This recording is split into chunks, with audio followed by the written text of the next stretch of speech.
and you 2 years. Graduated from high school in West Lafayette and came to Ball State to college.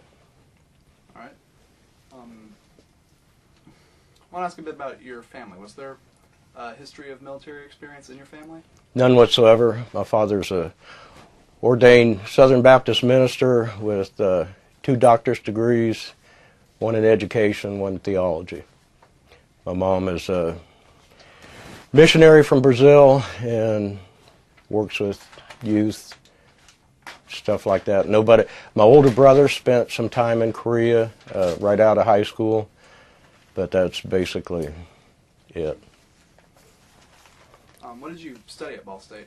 I was in physical education and natural resources. All right, what were you looking to do after college? I wanted to be a teacher, I thought, but didn't work out. What caused you to enroll in the military? Actually,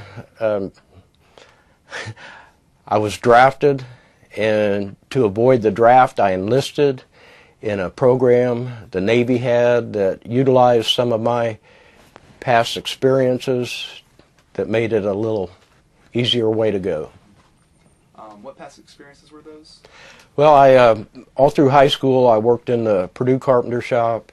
I worked my way. I had to work to go to college. I worked AFL-CIO as a laborer, which is a construction helper, carrying hod, puddling cement, just basic labor.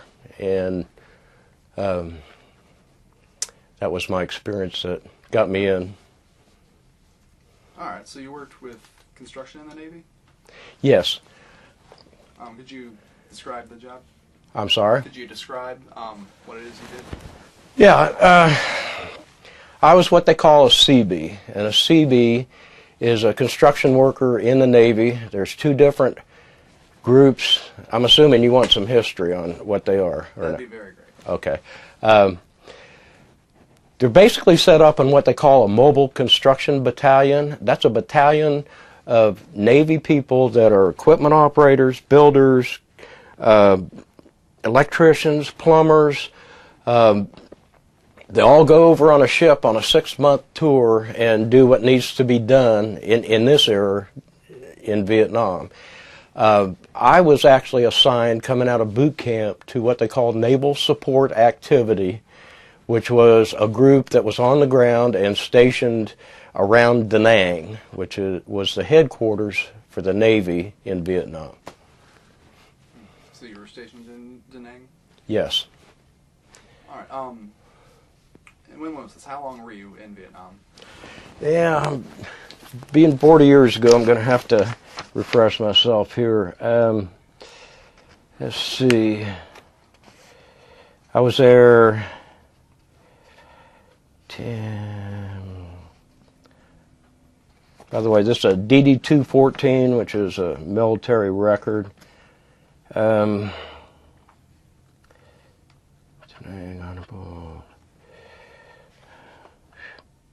Service period. Well, I guess I'm going to didn't exactly say. I got there, I believe, in January of '68 and got out in, I can't remember exactly when, in '70. I was there for approximately 10.5 months. All right. Before you went in, did you have any thoughts about what the war experience would be like? What did you think you were going to experience? I didn't know. Being on a college campus, of course, I was part of the rebellion and stuff like that, but coming from a family with, a lot of support, I felt like it was my duty. I don't know if that answers your question or not. So you were part of it. Did you participate in war protests, or you just? No, I didn't. No, I never did. But no. But you would describe describe yourself part of the rebellion in college? No, well, maybe more rebellious against the system than the war, but like most college students. Could you describe what it was like when you first landed in Vietnam? Could you describe the climate, the smells, the sights? I can't describe smells or anything like that, but I was scared crapless, excuse my expression, because we'd just flown 24 hours took off from California, stopped one time in Yokota, Japan, and got off that airplane, hadn't been issued our weapons or anything at the time, and, we're just dispersed at that time, and I, was looking over my shoulder the whole time, because I had no idea what was in for.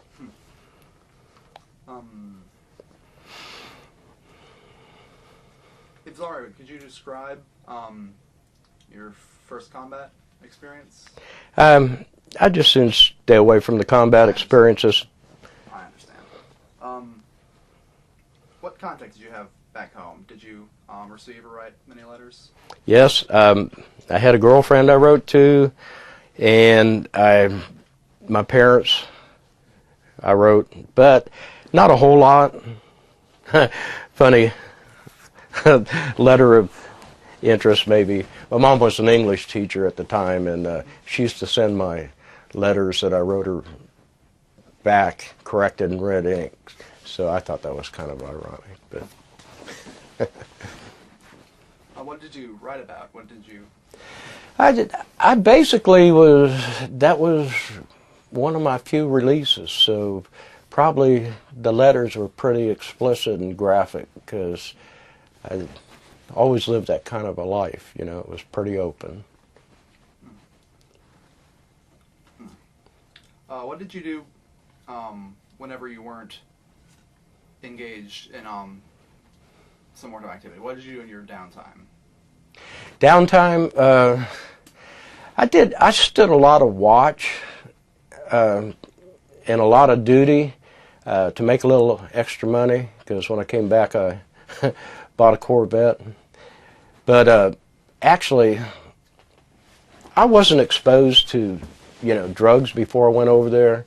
And there was a group of us that were in the same kind of situation, and we were pretty afraid of the ones that were, so we had enough people in our group that we told these people we couldn't sleep anyway, since, we were afraid of them being mentally alert, so we expected them to pay us for doing their watch and their duty, and they did. All right. Could you describe the morale of your comrades and yourself at this point? It was really pretty good, because you're all in a mode of survival and not knowing what was going to be expected of you. So you, like any other group, you kind of banded together, and the ones that thought the same, and you had to be positive. I mean, there's nothing. The ones that weren't positive were the threats, in a sense. You described drug use. How common was that? And would you call the people who use drugs the threats? I'm sorry, beyond what? How you described drug use. How common was the drug use? And would you describe those that use drugs as the threats you mentioned? I guess it was real common. I basically stayed away from it, except alcohol. I did use alcohol, but the other drugs I was completely unfamiliar with. So basically, I heard it was very common, but I separated myself from that. All right. What were your thoughts about how the war was being handled when you were in there? I actually didn't have a whole lot of thoughts about how it was being handled when I was in there, because I had more concerns. I questioned the whole system of going through the ranks of being someone that had to take orders without any reason given, and then all of a sudden being in a position of giving orders. The system didn't make sense to me at the time. Let's see. What was it like going home? That was great. That was great. Yeah, I flew back into West Lafayette, and after I got separated in Long Beach, California, and flew back home, knew my time was up because I was specifically recruited for a job over there. So I knew I was done. Not too many people get in and out of the Navy in less than 2 years, but I was part of, if you want to get into that, part of a program that Nixon ran, which was a direct procurement petty officer program. I'll let you go ahead and ask the question so I don't... Could you go into detail on that program? I'm sorry? Could you go into detail on that program? Yeah, I would like to. I went in as an E4, which is when you go through boot camp, you come out as an E1. Like I said, it was part of Nixon's direct Vietnamization program. It was called Direct Procurement Petty Officer Program. Petty officer is like E4, 5, or 6. And you could qualify to go in instead of going through the A schools, which took a lot of time to teach you how to be a carpenter or a plumber or electrician. They needed the help right then. You were guaranteed a tour in Vietnam, but it was a 2-year enlistment. It actually was a 2.5-year enlistment, but that's the most they could keep you. So it was a pretty good deal for me. I mean, I felt it was. It was my best shot. And there were several of us. We went through boot camp in a place called Gulfport, Mississippi. It's not where most Navy guys go through boot camp. They usually go through Great Lakes or one of the bigger boot camps. But these were all instant petty officers. We had from E4 to E6s, and usually the E6s had prior military experience and came back in, for this program, chance to get back in. How was boot camp? How well do you think that prepared you for Vietnam? Pretty well. It was mainly doing things together. We did a lot of sports, and I being an athlete anyway, I liked that part of it, but we did a lot of sport activities, competing against the other companies, and it made you a cohesiveness and a bond. So, that was, it served its purpose. And then we went to our specialty trainings, or jump schools, or weapons trainings. And you have to understand, everything's kind of interchanged. Like Army works with Navy, Navy works with, Air Force, whatever. I mean, a lot of people don't know the Marines are a branch of the Navy. And on every Marine platoon that goes out in the sticks or something, there's a Navy corpsman. That's the guy that is the doctor, basically, on that platoon. I mean, they're just, they won't admit it, Marines wouldn't, but, it's all kind of the same thing, and you have to have that camaraderie, and I think boot camp prepared me well for that. Kind of got off the subject there, sorry. No, that's fine, how do you think your feelings towards the Vietnam War changed from the day you went in to the day you went out? To the day I went out, how they've changed? They didn't really change until I got back to the campus, and I actually left campus because I had to work so I got drafted. But when I came back, they changed a lot. Changed a lot? Could you care to elaborate how they changed? Yeah, I was a baby killer and slime ball and, whatever. I figure it cost me about 3 years of my life, I mean, as far as adjusting, and I feel like I'm one of the blessed ones, because I know I have friends who never got past the mental part of it and still live with it. So, but I'd say I was pretty screwed up for about 3 years. Let's see. said you bought a Corvette when you came back home. Was there anything else you did specifically when you returned? What did you do when you got back? I actually had the support of one person that you know bought a bunch of my clothes before I went, and you know gave me a home when I got back. Dear guy, never went to the military, but you know loved the guy. Eventually ended up getting me a job out at UPS after I had been a bill collector and gone through the big bad boy things, for a year or so, thinking I was tough and that's all I had to offer. And so. Say the big bad boy things. What would that be? That'd be like, hey, I'm a big bad boy, I've done anything, I can handle anything. I collected bills up in Fort Wayne for General Electric Credit Corporation for a year. First job when I came back from Vietnam. And that lasted until I qualified for my success rate of sitting behind a desk approving credit, and I'm not a person that sits behind desks. All right. What were your thoughts on the Vietnam War protesters? Did that bother you? Well, yeah. I mean, I didn't have any time for them, and they really, walk a mile in my shoes. I mean, you got to understand, my dad's a naturalized American from Canada. I got cousins and everything. I could have gone to Canada.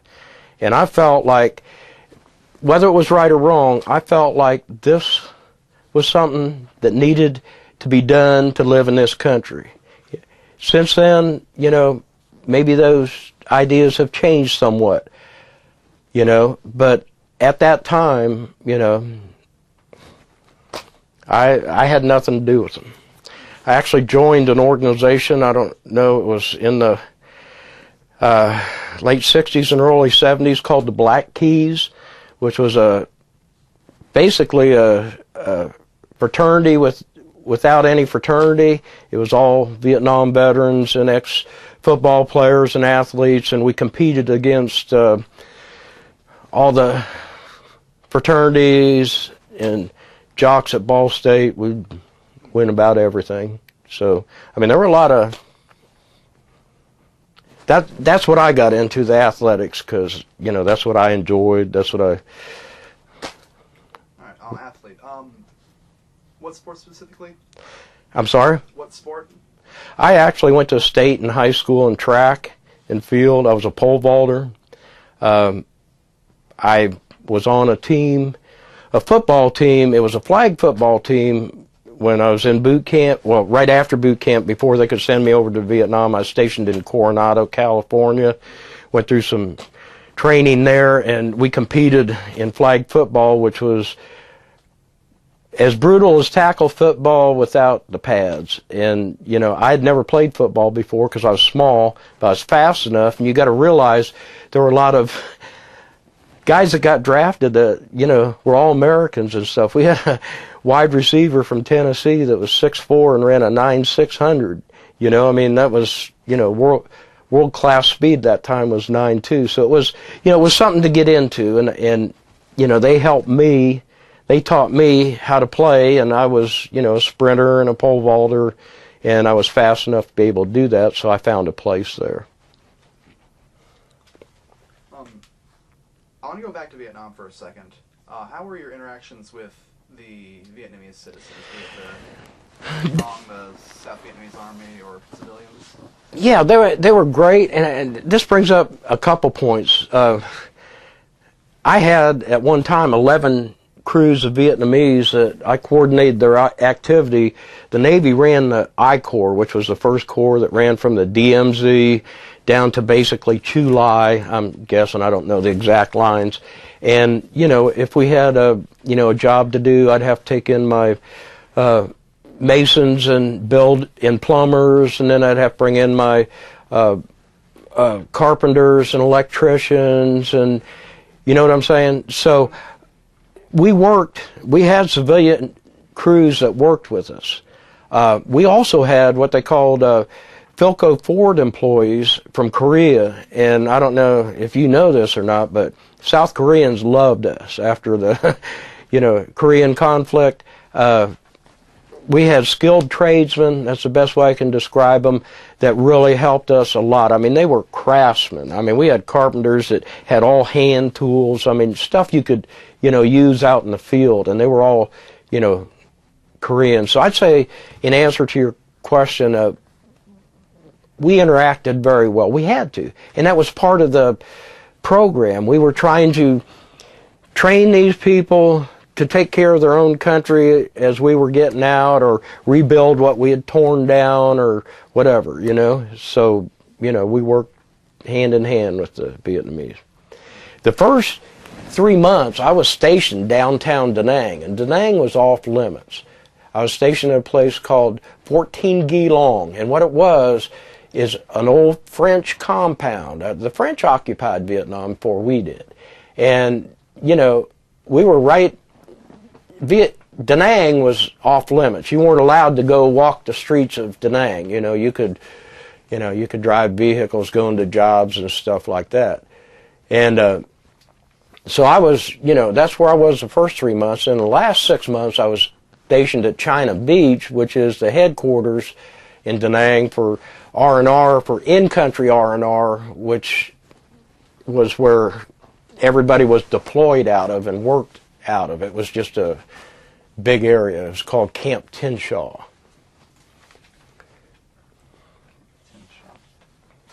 Could you spell Camp Tinshaw? No, I can't. I'm sorry. Could you spell 14 Ghi Lang? No, I can't. Okay. I mean, we talked about it all the time, but I can't visualize, so I'm not even going to attempt it. Sorry. All right, that's cool. Looking back now, how do you feel about the way the war was handled? The way the war was handled. Well, I don't know how you would have handled it any other way. I mean, you're asking me how the war was handled. What do you think, on every level, from the individual soldiers to the generals to the congressmen back home who were pulling strings, how do you think anything should have gone differently? Yeah, I think we probably shouldn't have gone there in the first place. But I mean, I don't have any knowledge of anything above me. I was concentrated just, on survival. So I don't know how to answer that question. Sorry. All right. How do you feel about your service? About what? About your service. My service? I'm proud of it. I felt like I did my duty for this country. I just, I had other options, and I know other people that took them, and I felt like I did what was required of me at the time, whether it was right or wrong, to be a productive part of society. All right. In Vietnam, you worked under Nixon's plan for Vietnamization. Would you care to discuss how effective you think that process was?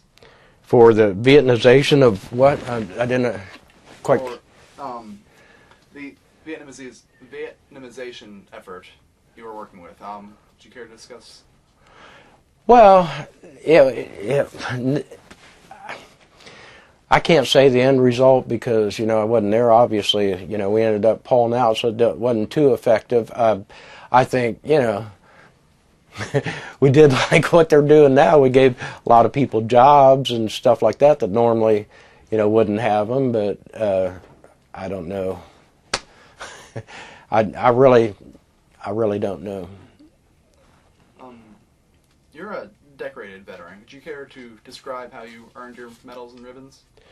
Not really. You don't want to go into that? No, I really don't care to. Would you care to name them? Well, they're on my DD 214. I've got a National Defense Service Medal.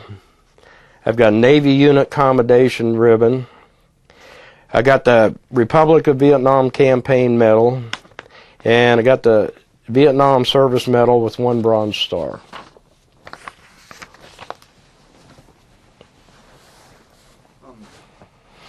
How do you feel about how the war has been portrayed in popular culture and film and television? Do you think there's any movie that accurately depicts the war experience? You know what? I always wanted to watch some of those movies, but I never really did. And I think it was really completely individual, depending on where you were and what you did. You know, like, of course, all the special forces are always glorified, you know, as to, you know, what they do and, you know, that kind of stuff. And don't get me wrong, I was stationed with SEALs and UDT guys in Coronado. I spent 6 months there, and they, you know, deserve all the credit they get. But I really don't. I mean, I really don't know, and I've kind of stayed away. Now, I watched a film with John Wayne with the Seabees, but I think that was the old World War II one that they did, and, you know, where they were a mobile construction battalion. And that was entertaining, and I enjoyed seeing that. You know, seeing the old Caterpillars with the 50 caliber machine guns welded on the top when they were out in the field, because, you know, some of that was similar to the kind of things we had to do, so. What kind of machinery did you work with? What kind of guns did you have when you were out on the job? I carried what they called was an M79 grenade launcher. It was a single-shot grenade launcher. Looked like a sawed-off shotgun with 1 barrel, that type of diameter. Pretty accurate from about 200 meters. It's not something you hold like this. You kind of feel for it, but that's what I felt most comfortable with. And I was issued an M16 and a 45, and I was trained on the 50 caliber, M1 carbine, 30 caliber machine gun. I mean, but I chose the M79 grenade launcher. It's light, easy to carry, didn't have to worry about it jamming.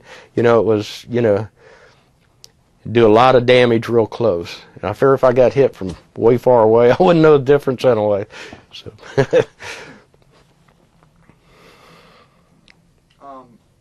What misconceptions do you think people have about the Vietnam War? Is there anything you'd like to clear up about how people view it? Well, I don't know. I mean, I can't pick people's heads to know what they think, but I mean, the thing probably that rubs me the worst about it was the politics of it. We had a place called Deepwater Piers where this was right in Da Nang, where all the ammunition would come in. They'd bring in the boats, and, you know, CBs that I went through boot camp with would unload it with forklifts, and it'd be dispersed to go out, you know, ammo and stuff throughout the whole I Corps. And, you know, 150 guys got blown away like 2 weeks before I got there that I went to boot camp with. And yet, in the same token, there were these huge reservoirs of petroleum. I don't know if you're familiar with, you know, like I don't know what they call them, refinery up there on 28 and 3, you know, where they have all those gas tanks.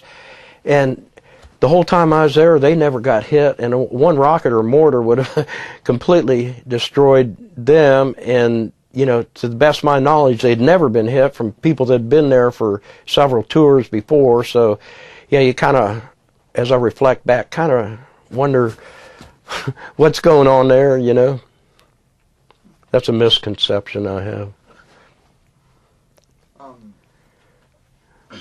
Sorry.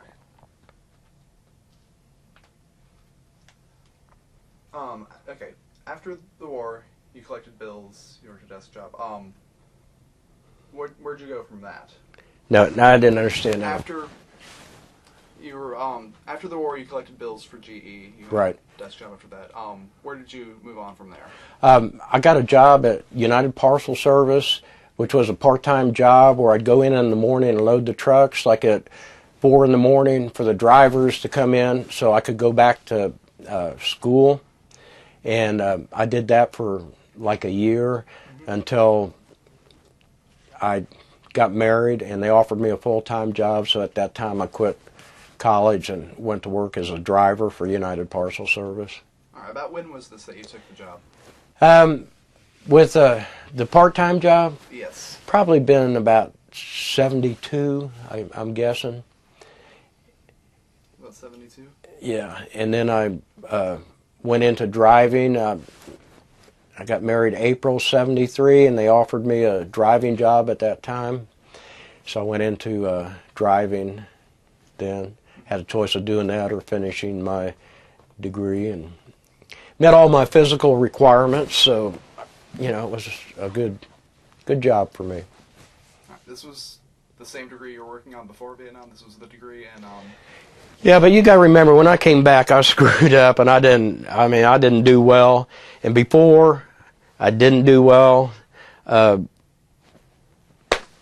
I had to work, and we were on quarters, and when you'd hook up with a company, you know, if you left them, you wouldn't have a job the next summer, or, you know, and we did a lot of gas pipelines and stuff like that. So I was in and out of school, and I never got to really, you know, compete. I actually was supposed to go to Western Michigan on a half-ride scholarship for track and field, but ended up being talked into coming to Ball State by a young lady I met the summer before. So what did she say to convince you to go to Ball State? she was going there and wanted me to come.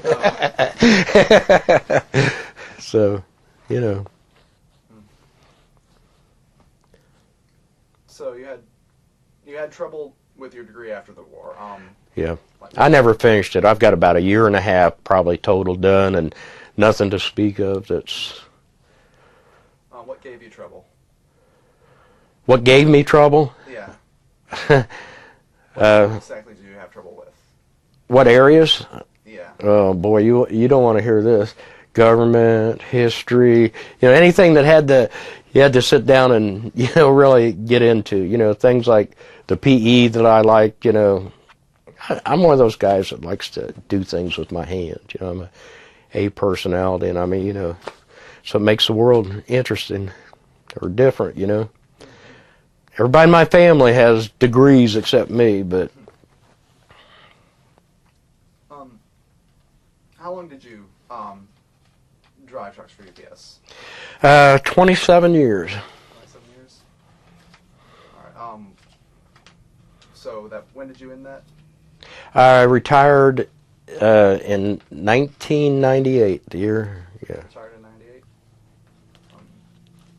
What have you done since then? Since then, after I retired, I worked several jobs. I sold water softeners. I actually had the best job I ever had. I worked for a company called Coffee Etc. We supplied coffee, and I was trained to do service work on frozen drink machines, cappuccino machines. It was a company out of Indianapolis, but I had a warehouse here in Muncie, and I was on my own. My boss liked me, and, you know, it was really a good situation. We supplied supplies for all the coffee supplies for village pantries, Hoosier Pete's, you know, big truck stops, stuff like that. So, and since then, Marsh ended up buying them from the guy that hired me. I worked there 7 years. Guy that hired me, and they kind of went out of business and sold out to an investment company, and investment company broke everybody up, and I would have had to have gone to Lafayette, driven there every day to complete my job, even if it would have been the same, which I doubt. So I'm waiting on Social Security starting in May this year when I turn 62. I'm going to retire. You said you joined the Black Keys. Did you do any activities with veterans afterwards? Are you involved with any veteran group now? I'm a member of the group up on Highway 3 there, AMVETS, Post 12, I believe. No, I'm not real active in that kind of stuff. I guess I should be, but I'm not really. I spent most of the time raising 2 boys, and that's where our energy went. So didn't really do a whole lot of things, and they were pretty much involved in sports all the way through and still, so kind of took a lot of my time. All right. Outside of specific veteran groups, do you have any close friends or relatives you keep in touch with that are also Vietnam vets? Actually, no. Nope. Not one of those. We don't have the kind of group that, gets together every year for a reunion or anything. No.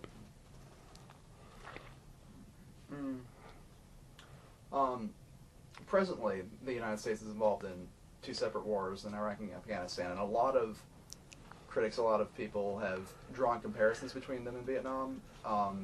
Do you have any comments? Do you think there are similarities? Well, I'm sure there's similarities. The biggest thing that I reflect on is, United States, to the best of my knowledge, has never been attacked on their own soil. It's a whole different ball game when so I guess I got to say, in a sense, I support that philosophy. Now, I don't have a whole lot of confidence in, this is where I get in trouble, in politicians or corporate America, so I'm not real sure, if their interest is because of that or financial. So, I've got mixed feelings about it. Let's just put it that way.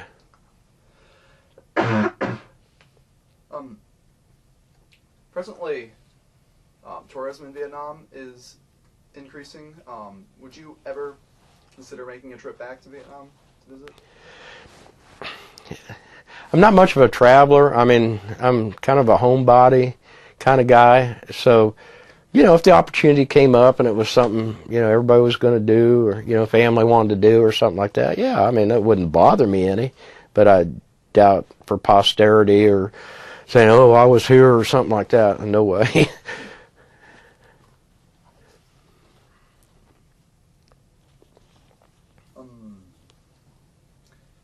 If you could change anything about your involvement in the war, what would you? Change anything about my involvement in the war?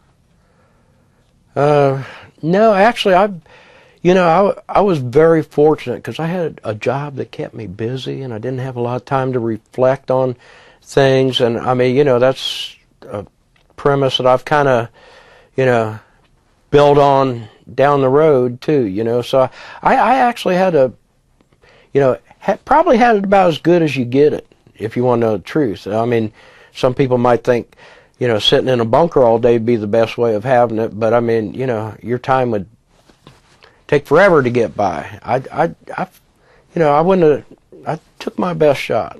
So, yeah. Not really, I guess. When you came back, did you face any personal confrontation from war protesters, from people who did not agree with the war? Were you ever confronted about that? Always in, when you would get together in little groups and, have your little, there's always somebody, but I had all I wanted, okay? And, you either got a big ego or and, from my background, I'd had all I wanted, so I avoided conflicts to the best of my ability.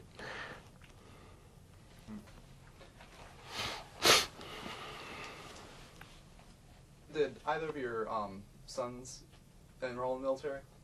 No. I'm very glad they didn't have to. They both have PhDs, so they've kept busy in school and wouldn't have to, be drafted or anything. Where did they go to school? Well, actually, a lot of them went here. My wife has a degree from here and a master's. She teaches at Central. My oldest son graduated from here, undergrad, did his master's at Tennessee and just finished his doctorate at Baylor's. And he's now working for Shell Oil in Houston. My youngest son Came here 2 years till he got All-American and academic All-American. Got a full ride to North Carolina. Graduated from North Carolina. Then came back here and did his master's and doctorate in neuro and educational psychology. Works for St. Vincent in the neuropsychology 3 days a week, and is a sports psychologist for Purdue 2 days a week. He works for Dr. Carr. I don't know if you know him, but so we have a lot of roots here as well as other places.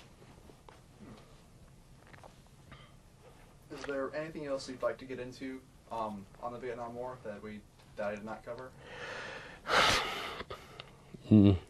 I can't think of anything. I'm just trying to answer your questions as best I can. I don't know. I don't know if we did any good or not. I mean, I don't know what we were fighting. I guess we were fighting communism. I'm not really sure what that even is. So, no, not really. Do you think a lot of your comrades shared this view, like fighting communism, but not really? I'm sorry? Do you think a lot of the people you fought alongside shared this view of not really knowing what you were fighting? Well, yeah, because, I mean, especially after years of reflecting on, what you were doing there and stuff. Let me tell you something, though. This is a little bit off the wall, but I got thinking, I said, wonder what they're going to ask me the most awesome thing I ever saw when I was over there. And you know what it was? It was this great big helicopter that they called a crane. It looked like a mosquito and had blades on it like 5 times the width of the body, carrying a big tank across the sky. I mean, that was awesome. You know what I mean? And I guess that's technology, but... So you saw things in Vietnam you wouldn't have seen anywhere else? Yeah, definitely. Hopefully.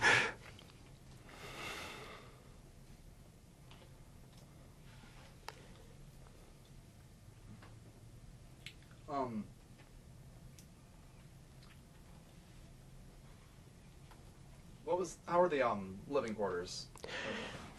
Very good, really. Like I said, the French occupied Vietnam before we did, and we had. See, my first job at 14 Geelong was maintaining officers' quarters. Like admirals would come in off the ships, and Da Nang was off limits, but they had very nice quarters, and all their servants, I forget what they're called, work for on the ships that served the admirals and stuff, and that's what we did the first 3 months. Like if they had a plumbing problem, we'd go take care of that. We were like a Ball State Plumbing and electrical, and I mean that was our job downtown, maintaining these officers' quarters, where they stayed when they were off the ship, or R&R or whatever, in country, or or command posts and stuff like that. So we lived well, and the food was good. I mean, Seabees had access to everything. I mean, you could, a bag of cement would get you anything, case of whiskey if you wanted it, So yeah, facilities were fine. Camp Tinshaw was a nice, I don't even know how big it was. The whole time I was there, they only got overrun. They didn't get overrun, but attacked once, and that was with a type of satchel charge situation where, the Cobras came in, and that was over. So, it was pretty secure, so we had good facilities. So the time you were working in Geelong, you were working downtown, did you see much combat, or was it mostly just construction work? There I didn't see a whole lot of combat. No, it was just, while on watch, I told you I did a lot of watch. They blew up the paint locker one night while I was on duty, and I mean, that's a whole bunch of 55-gallon drums, you know, and they took incoming, and, you know, you'd see these great big, you know, barrels of paint going up in the air and exploding. That was kind of pretty, you know. But, so, I mean, you know, it's all around, but, I mean, you know, it's not like, you know, here and here, you know, you don't, you know, it's probably a lot like what it is, the comparison now to the people that are in Afghanistan, Iran, Iraq, whatever. Hey, you know what, though? I almost forgot about this. When I was in Coronado, see, I had to be there 6 months before they could ship me in country, and I got through boot camp. It was just one of their stipulations. You had to be in the military so long before you could be deployed. The Pueblo came in, and that was one of those accommodations. We did some work with the crew. I don't know if you remember them, that you know, was captured, and, you know, I'm almost certain, you know, we didn't actually get on the ship or anything, but, you know, made arrangements for them. So that had to be about that time. I almost forgot about that.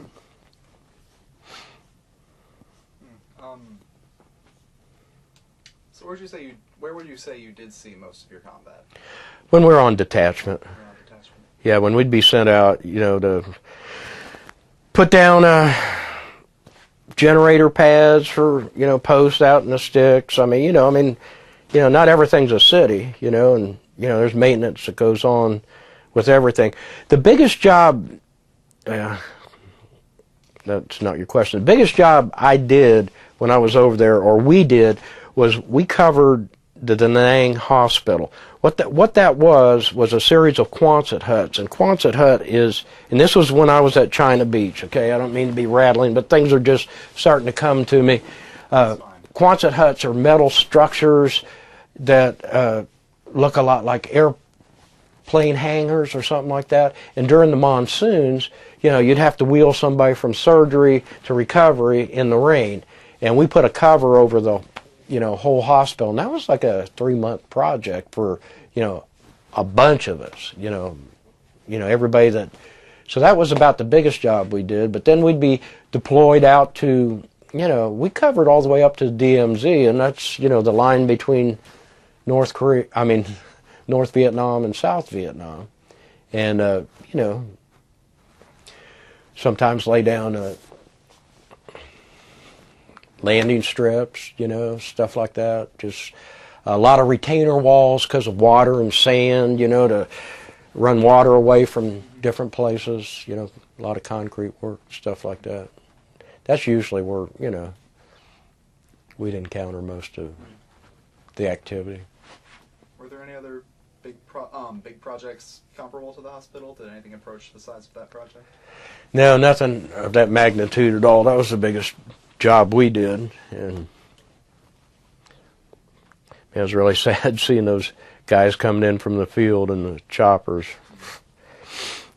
That was pretty bad scene.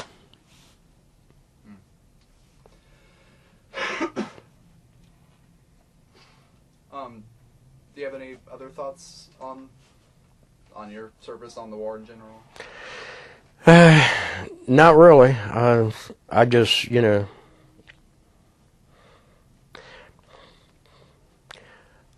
I don't understand. I mean, you know, I see some value, and I mean, this is almost cold thinking, but, you know, I saw some value, and I shouldn't say value, I just saw some reasons this might have happened, you know, like, you know, we're having a lot of trouble in the ghettos, and, you know, the draft kind of eliminated some of that, and you know, that's a cold thought, but I mean, you know, I have some thoughts like that, you know. And then the auto industry, you know, was starting to, you know, catch up to itself, and they needed to gear that up, and I mean, you know, everything turned to Jeeps, and, you know, I mean, I don't know, I just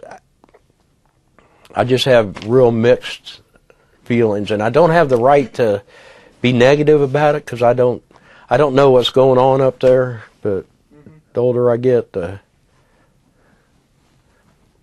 more skeptical I am. So you're saying you saw some ulterior motives as to why the war was started? I definitely do. I think there was some definite monetary reasons for it, as most wars, I guess. Well, I think we're almost out of time. Is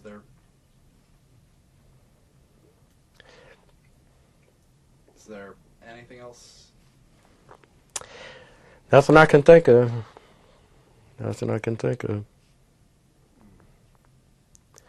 I mean, I feel really fortunate to, live in this country. There's no question in my mind that's the best country in the world. My son's been all over the world high jumping, and, I think he, still realizes there's no place that has the opportunities this has and stuff. So, regardless of, the bad, there's, I'm not qualified to make those type of decisions, and I wouldn't want to be, okay? If that makes any sense to you. Mm-hmm.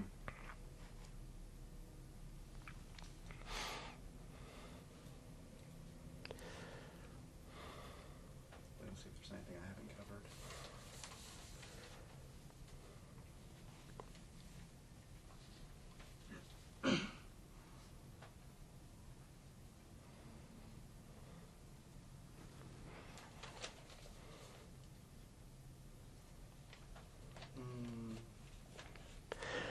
I guess one of the things I'd say was, coming from my background, it was, pretty much a shock. I mean, my father is an ordained minister. That doesn't make me any better or worse than anybody, but fairly sheltered, compared to, a lot of people that were put in that environment. So it was, life-changing. But, I wouldn't have changed anything. I mean, it gave me opportunities that I never would have had, experiences that I never would have had. You say life-changing. Do you think it changed your life for the better? Yeah, I think I needed to mature and see, that not everybody lived in this, utopia. Yeah, I think it did. I think it made me a little more compassionate and understanding and willing to realize that, there are different, not everybody has it like we do, or I had it. Just appreciate things, I guess. So that can't all be bad. Well, my life philosophies is you don't, appreciate anything unless you have some bad experiences, because what do you correlate them to? I mean, if everything was like this, I mean... That's good.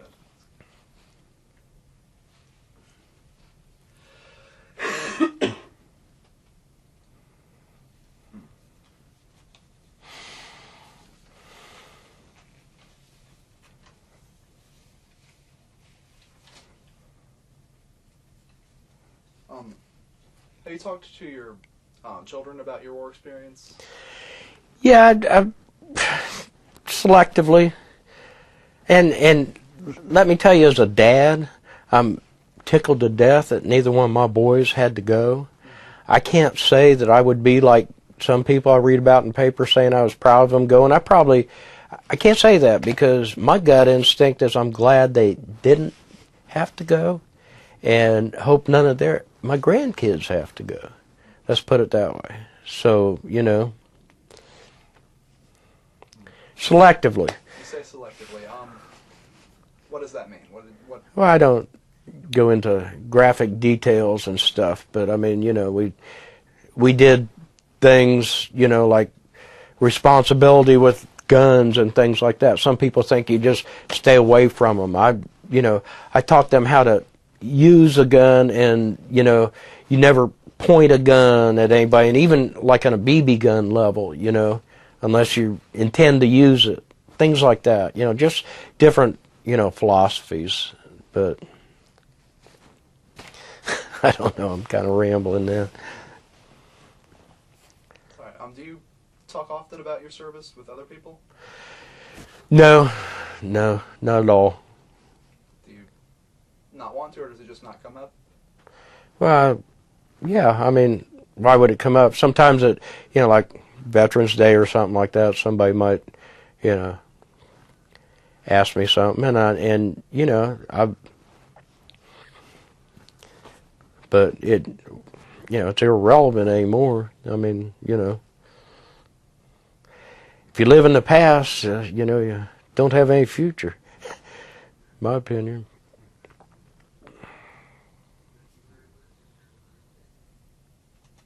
But do you think there's some importance to remembering the past?